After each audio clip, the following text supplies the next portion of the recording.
Hay otra tesis muy interesante de este libro de Malcolm Dees, de la gramática y el poder, y tiene que ver con una figura que también fue muy importante como José María Vargas Vila, que es la figura de Rafael Uribe, que en esa época a los seguidores de Rafael Uribe también los llamaban uribistas, para que vean que el primer uribismo en Colombia no fue el de Álvaro Uribe Vélez.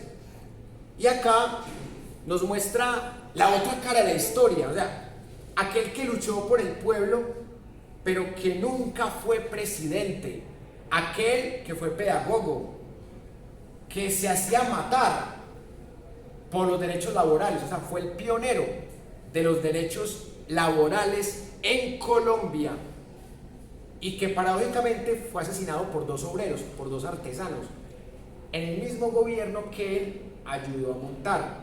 Entonces, les voy a compartir un párrafo en donde el historiador británico Malcolm Dees nos habla de su interpretación de este personaje histórico que participó en guerras civiles como Rafael Uribe. Y dice así: Miguel Antonio Caro y amigos, gramática y poder en Colombia. Rafael Uribe fue un inquieto y un ambicioso guerrero y político colombiano, cuya carrera concluyó con su asesinato en octubre de 1914. Bueno, aquí debo corregir algo, que no fue un asesinato de Rafael Uribe, fue un asesinato contra Rafael Uribe. Combatió en 3 guerras civiles.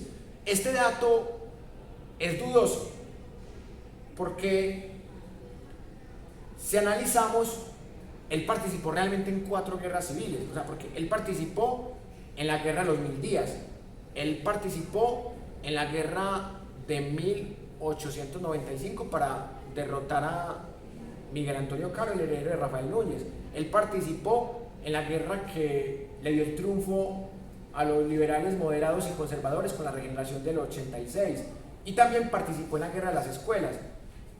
No sé por qué él dice que 3, o sea, según lo que yo he leído en otras fuentes como Serna y como Santa, realmente Rafael Uribe participó en 4, no en 3. Entonces ahí veo que hay cierta imprecisión, pero de todas maneras eso no quita la buena forma de contar la historia. Y en los intervalos de paz publicó periódicos, sembró café y animó a otros en el cultivo del banano. Dictó conferencias sobre el socialismo, figuró en el Congreso, viajó mucho como diplomático y escribió cuentos para niños. Fue el arquitecto de muchas combinaciones revolucionarias y progresistas, o al menos subversivas. Semejante versatilidad no era rara en la vida pública colombiana, aunque Uribe parece haberla llevado a extremos frenéticos. Cualquier cosa que otro pudiera hacer, él ciertamente intentaría hacerla mejor. Viejos colombianos de ascendencia liberal en la década de 1960 guardaban entre sus recuerdos de niñez ambiguos sentimientos acerca de este hombre ejemplar, quien también era muy dado a los ejercicios de gimnasia sueca y a los baños de agua fría. De joven coronel, Uribe no estuvo en el bando ganador en la guerra civil de 1885. En un acceso de celo disciplinario, este fue siempre uno de sus defectos como comandante en el campo de batalla, lo cual ocasionó en sus tropas muchas más deserciones que las usuales. Mató de un disparo a un soldado de su bando y fue enviado a prisión. Allí, además de adaptar un texto de geología para el lector común, traducir un trabajo de Herbert Spencer y preparar su defensa, escribió su diccionario abreviado de galicismos, provincialismos y correcciones de lenguaje con 300 notas explicativas, un trabajo denso de 376 páginas. Su carrera, su prestigio su arsenal no hubieran quedado completos sin un libro así. Tampoco fuese el fin de sus estudios gramaticales y filológicos. Los congresos de finales de los años 1880 y de la década de 1890 fueron ampliamente dominados por los adversarios del liberalismo, y Uribe fue uno de los dos únicos liberales que lograron ser elegidos en ese periodo. El conocimiento de galicismos, provincialismos y correcciones era sin duda una ayuda en el ataque y en la defensa. Sin embargo, medirse con la figura principal del gobierno en la década de 1890, Miguel Antonio Caro, el conocimiento del latín también era necesario. Uribe contrató a un discreto profesor de esa lengua, un desconocido traductor de tratados religiosos, y tomó lecciones durante 3 meses, al final de los cuales le dijo a Caro en un debate que él no era el único latinista en el Congreso. Para demostrarlo, citó un proverbio: nunquam est fide cum potente socia. Caro, poniendo las manos sobre la cabeza, exclamó: ¡horror! ¡Horror! Cuando ustedes quieran hablarme en latín, les ruego que me pronuncien bien las sílabas finales, porque allí es en donde está el meollo de la cuestión. ¿Por qué escoger estas dos anécdotas en una carrera tan activa y variada, que, aparte de vanidad, condujo a este revolucionario a la lexicografía y a los clásicos? ¿Qué pertinencia tienen estas peculiares preguntas? ¿No preferiría el lector conocer mejor sus experiencias en el cultivo del café y los caprichos de sus precios, o su entusiasmo, posiblemente infundado por las prometedoras perspectivas del comercio del banano? Quizá, pero es tal vez algo más que vanidad lo que impulsó a Uribe a redactar su diccionario y a tomar lecciones de latín. Se daba la inevitable presencia de Miguel Antonio Caro, ingente obstáculo para el Partido Liberal, filólogo y latinista superior y vicepresidente encargado de la presidencia. Cuando uno explora un poco más allá, sale a la luz que esta clase de sabiduría y de competencia entre sabios está íntimamente conectada en Colombia con el ejercicio del poder. En este largo párrafo podemos encontrar 3 asuntos muy interesantes. Primero, que hay imprecisiones claramente, sobre todo en el tema de las guerras civiles, y uno como historiador no puede tener esas imprecisiones. Por ejemplo, si yo digo que Rafael Uribe participó en 3 guerras civiles, tengo que decir los años, o sea, tengo que decir, participó en la del 86, en la del 95 y en la guerra de los 1000 días. Y en esta no participó por esto y por esto. Entonces ahí hay cierta falacia de vaguedad. Segundo aspecto que veo en este párrafo: hay cierta idolatría por Rafael Uribe. Y eso tampoco es agradable, pues eso tampoco es pertinente. O sea, está bien que él quiera darle protagonismo. Y en efecto, el tipo arriesgó su vida por la clase trabajadora, fue pionero del derecho laboral en Colombia. Él murió por una causa por la que luego en los gobiernos de López Pumarejo se lograron luchas sindicales, pero lo mataron 2 obreros. Pero también hay una teoría conspirativa de Mamerto Bonilla, que Mamerto Bonilla dice que a Uribe realmente no lo mataron esos 2 artesanos, sino que fueron las élites las que hicieron un complot para matarlo y le echaron la culpa a esos 2 obreros.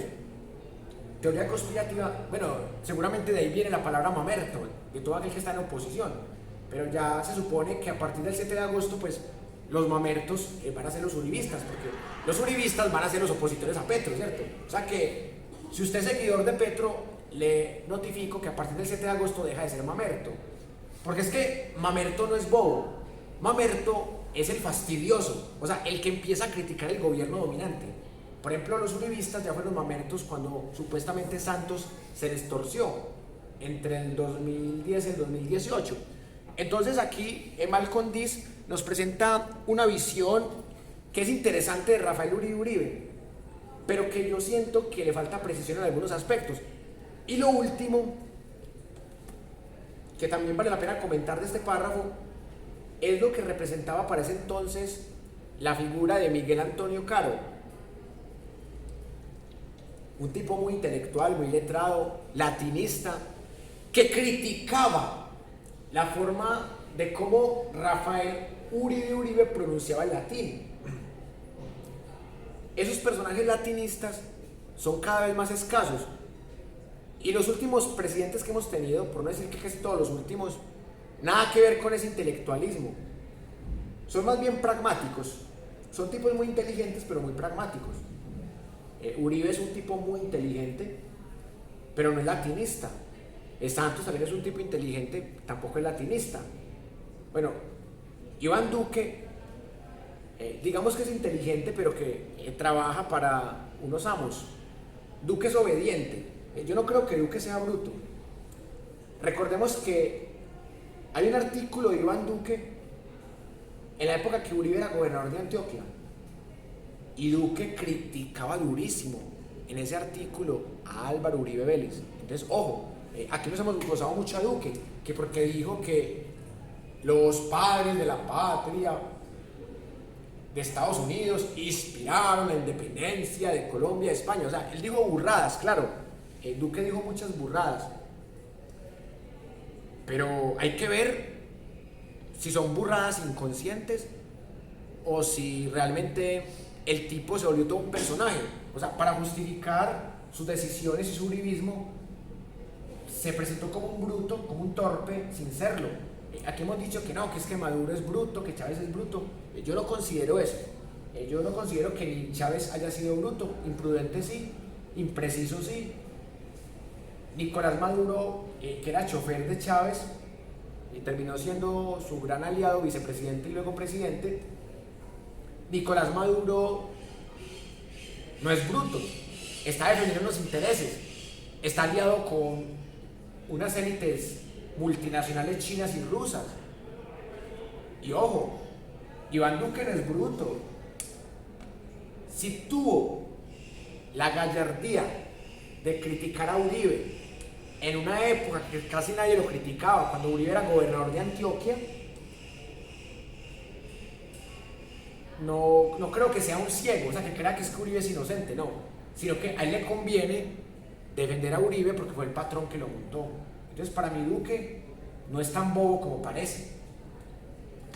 Después del descanso vamos a hablar más del gobierno de Duque, porque ya vamos a hablar más de historia reciente.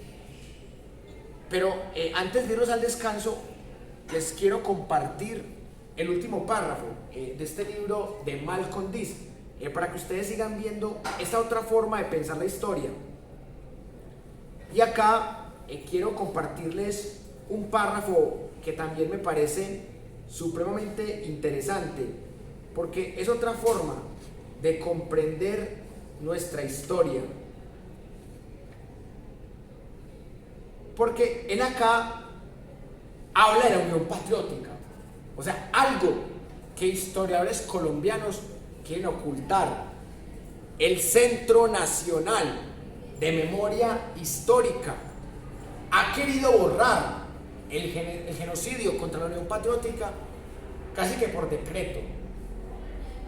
Yo conozco personalmente al doctor Rubén Darío Acevedo Carmona, director del Centro Nacional de Memoria Histórica, y él, cuando fue profesor mío en la Nacional, era un tipo que me sorprendía porque era uribista, pero el man nunca metía uribismo en la clase, aunque si bien era una clase de historia del siglo XX, de todas maneras yo me di cuenta que era uribista porque tenía un blog donde defendía a Uribe y porque fue candidato al Congreso del partido de la U, cuando el partido de la U era el partido de Uribe. Entonces, ese señor, que en esa época me le quitaba el sombrero, ahora lo critico porque está totalmente vendido al uribismo. O sea, uno puede ser de derecha, de izquierda, de centro, o creerse apolítico, lo que usted quiera, pero uno no puede borrar de la historia el genocidio contra la Unión Patriótica. Eso no es hacerle propaganda a la izquierda, es contar la verdad histórica. Fueron 6.500 víctimas y de varios gobiernos. Obviamente fueron víctimas de grupos al margen de la ley también, porque más que todo los paramilitares fueron los culpables, pero los paramilitares también tenían vínculos con las élites que gobernaban el país. Entonces, quiero que le pongamos cuidado a lo que dice Malcolm Diss de la Unión Patriótica en este párrafo que les voy a leer acá. Dice: la mayoría de los guerrilleros conviven con los colonizadores fronterizos. Hay unos 10.000 en todo el país, con diversos grados de militancia. La organización más antigua son las FARC. Sus dirigentes son viejos y aunque concibe atrevidos planes y cada día multiplica sus frentes, oficialmente se declara en tregua. Su fortaleza se explica por su larga historia. Sus dirigentes no están más dispuestos a renunciar al pasado y a entonar el mea culpa que los liberales o los conservadores, ni a renunciar a su sólida organización y los recursos que obtiene del secuestro, de la extorsión o impuestos locales que impone y de la cocaína. Recluta, en cierta forma, lo mismo que el ejército, y su disciplina es severa, muchas veces criminal. Me encanta esta parte del párrafo, o sea, es que no hay diferencias entre las FARC y el ejército. Ambos reclutan por la fuerza. El ejército con servicio militar obligatorio y las FARC con su llegada a veredas donde hay gente pobre y le dice: yo me voy a llevar a su hijo para la guerrilla. Entonces, ambos reclutan por la fuerza. La diferencia es que unos son legales y otros son ilegales, pero es lo mismo. A las FARC les falta mística. Los libros acerca de Tiro Fijo o Don Manuel, el más veterano guerrillero de América Latina, o del viejo y nostálgico ideólogo del movimiento, Jacobo Arenas, ya casi no se venden, al contrario de lo que ocurría hace 6 años, cuando la tregua fue noticia. El alto comando de las FARC planea recolectar otros 40 millones de pesos de una u otra manera para abrir otros 36 frentes, según fuentes del ejército. Ciertamente, soñar no cuesta nada y una guerrilla armada tiene que planear algo, pero ya no tiene un modelo para la futura Colombia. Si alguna vez lo tuvo y no cuenta con ninguno en el exterior. Esencial e históricamente fue una organización defensiva, a menudo con mucha razón. Como un comentarista liberal dijo recientemente, ha dejado de ser la vanguardia del proletariado para convertirse en la retaguardia de los colonos.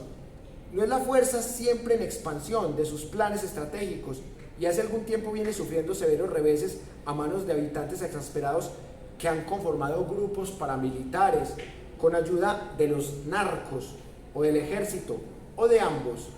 Públicamente tiene que rechazar el secuestro y el negocio de la coca y pregonar la tregua.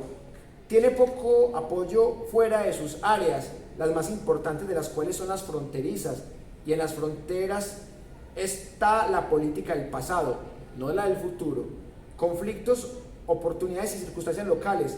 El castrista ELN en el norte se mantiene vivo gracias al oleoducto. Pueden explicar la presencia de los guerrilleros, pero no les da una vigencia nacional. También son malos tiempos para la izquierda inerme. Es difícil detectar algún elemento político que la favorezca en la actual coyuntura, ni siquiera como pura abstracción. La Unión Patriótica, más conocida como UP, se cansó de la teoría comunista oficial de la combinación de todas las formas de lucha, que no es sino un infernáculo ideológico en que sus adeptos defienden la teoría de la guerra popular prolongada, mientras que solicitan la protección del gobierno que combaten. Al propio tiempo, este movimiento no puede rechazar de veras la protección de las FARC en aquellos sectores del mapa electoral que espera pintar para siempre de verde, que es su color. La izquierda también experimenta la crisis general del socialismo. Sus efectos no son menos reales, aun cuando suministra cómodas oportunidades a personas cuya devoción por la libertad y la libre empresa es parcial en el mejor de los casos. En este párrafo también quiero resaltar 3 elementos para que nos vamos al descanso. Miren, número 1, este tipo la tiene clara. sabe que los paramilitares son financiados por grandes empresarios, por terratenientes, por gobiernos de turno, por el ejército, no niega eso. Algo que aquí sí está negando Melo, que es colombiano, que incluso Malcolm Diz lo ve como un joven historiador brillante en los 60. O sea, aquí Melo está diciendo que hubo un proceso de paz con Uribe y los paramilitares.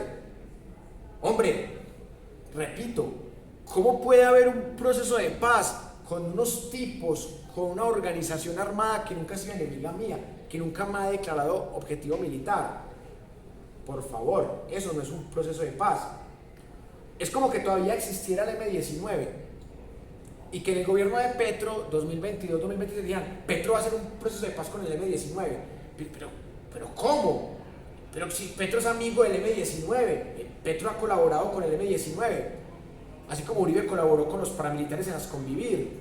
Uribe ayudó a fundar grupos paramilitares. El hermano de Uribe fundó los 12 Apóstoles, que es un grupo de paramilitares. Entonces, o sea, ¿uno cómo va a negociar con los amigos? Hombre, uno negocia la paz es con los enemigos. Santos, por lo menos, fue enemigo de las FARC en el gobierno de Uribe.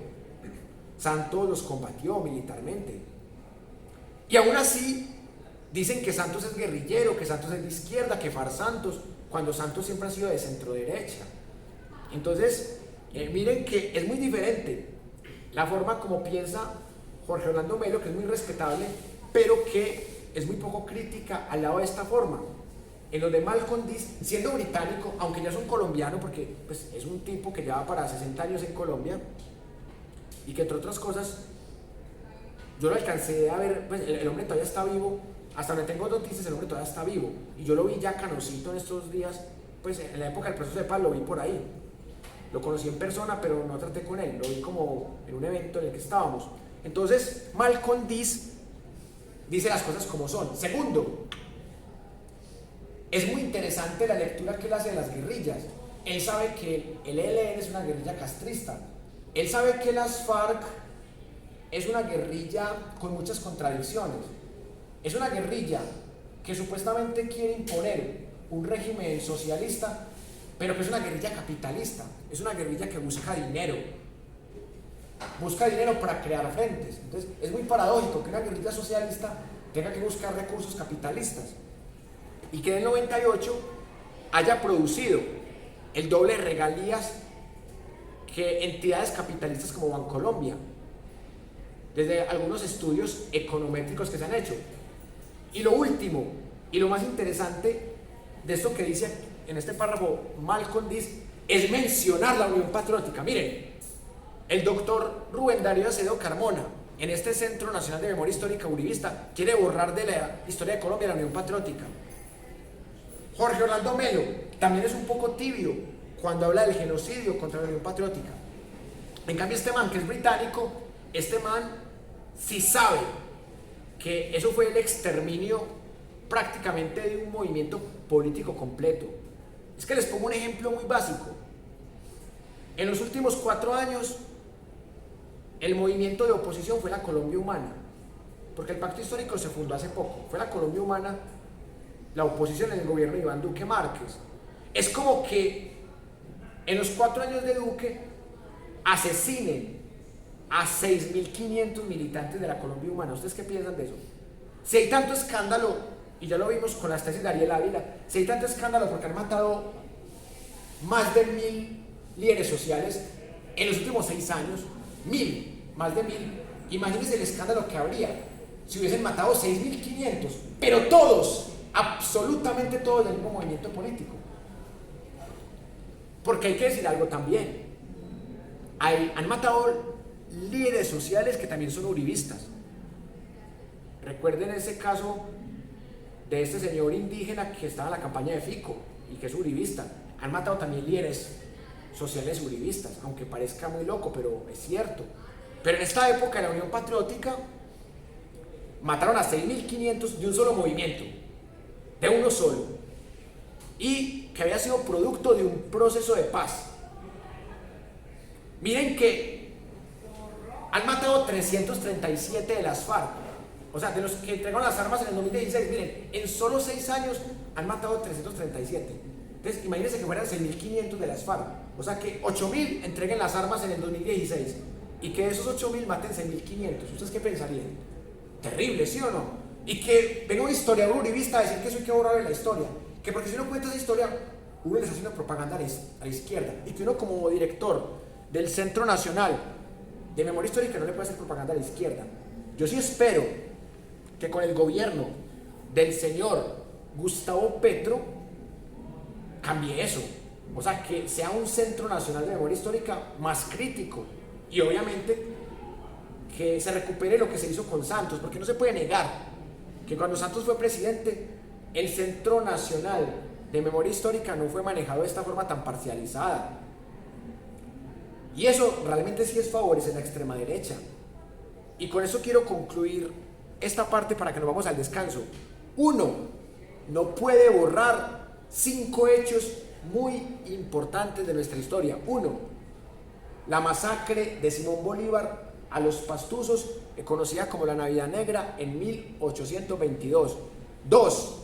La masacre de las bananeras, patrocinada por la United Fruit Company en el gobierno de Abadía Méndez y perpetuada por el general Cortés Vargas. 3. La masacre de los Sastres en el gobierno de Marco Fidel Suárez. Fue pequeña, pero no se puede borrar tampoco. 4. El genocidio sistemático, que este señor sí lo menciona, a la Unión Patriótica.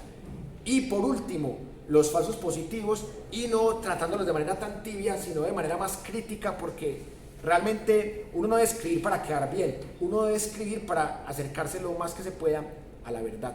Ahorita nos vemos en unos 20 minutos para que continuemos con la segunda parte de la clase y les voy a mostrar el libro para que ustedes analicen ahí